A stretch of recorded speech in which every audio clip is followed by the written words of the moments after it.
Genius here. I am finally back with another tutorial. I am so sorry it has taken me very long to get back, although here I am with Geometry Dash. As you can see, it is pretty nice. I tried my best to get it as close to the real one as possible, and I hope you guys enjoy it. Although, first of all, I want to give a big shout out to Demonix Games. Thank you so much for helping me with some pretty big bugs in the game. Now, without further ado, let's get right into it. So here we are in an empty project, and the first thing I'm going to do is go ahead and name the sprite Player. Then I'm going to go to Event, drag in a when green flag clicked block, and then a broadcast start. We're doing this because most scripts are going to start with when I receive start. That way we can easily respawn the character if the character dies. So before we start making the jumping mechanic, we first need a floor. So I'm going to go, paint a new sprite, and call it floor. Then I'm going to go and draw a simple black rectangle near the bottom third of the screen. Now to make the player jump. So to do that, we're going to simply create a variable called y velocity for the player, and so that way it would keep track how fast the player is going. Then each frame until it is touching the floor, it's going to change the y by y velocity, and then it's going to increase the y velocity so that we can give this really nice speeding up effect. Just like in real life. But now we have a problem. As you can see, the player is touching the floor and is overlapping with it, and we don't really want that. We want the player sitting nicely right on top of the floor. So, to do that, we're going to use a custom block with the on-screen refresh option turned on.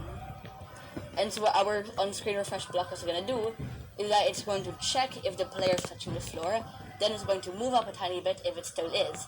And it's going to do that again, and so on, until it is finally touching the very top of the floor. After doing all of that, then the frame is going to render. So we're not going to see any of that from the player overlapping and then moving all the way back up. We're just going to see this, the nice finished result. So let's go ahead and implement this in our project. So the first thing you should do is go and create the y velocity variable. Then once we receive start, we should set y.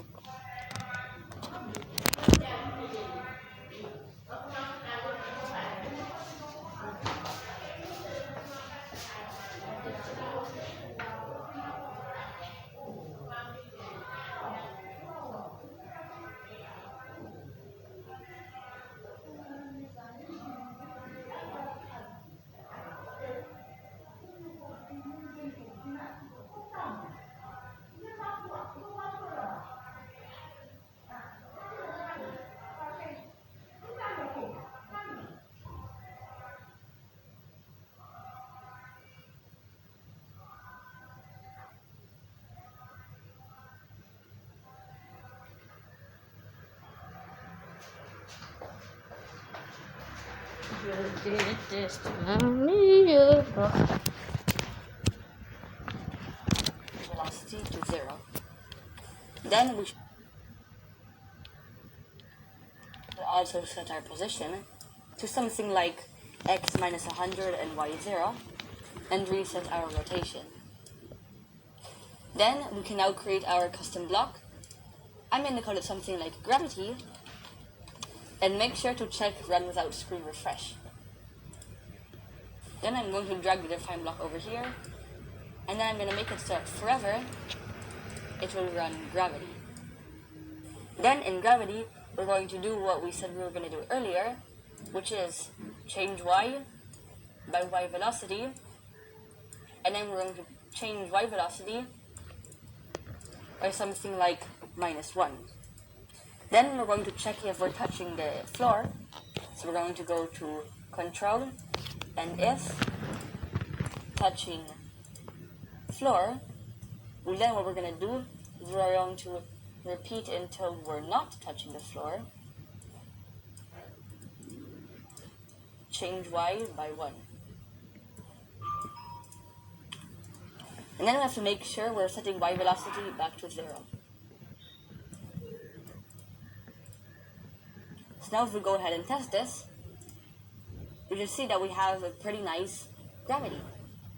So now to make it so the player can jump by pressing something like spacebar, all we have to do is go if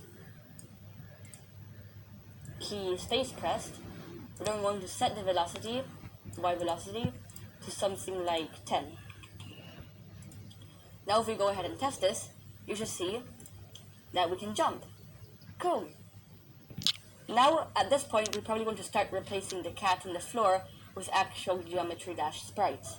So you can make your own, or you can use my bad art from this empty project I created with all of the art that you guys will need for the Geometry Dash. Link is in the description. Ah, much better. So now to make the cube turn.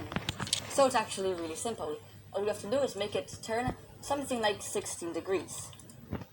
Then to stop the cube from spinning like this, what we're going to have to do is that if it is touching the floor, we're going to point in direction. Pretty much what we're going to do is we're going to grab our direction, divide it into 90, then we are going to round it, then we're going to multiply it by 90 again.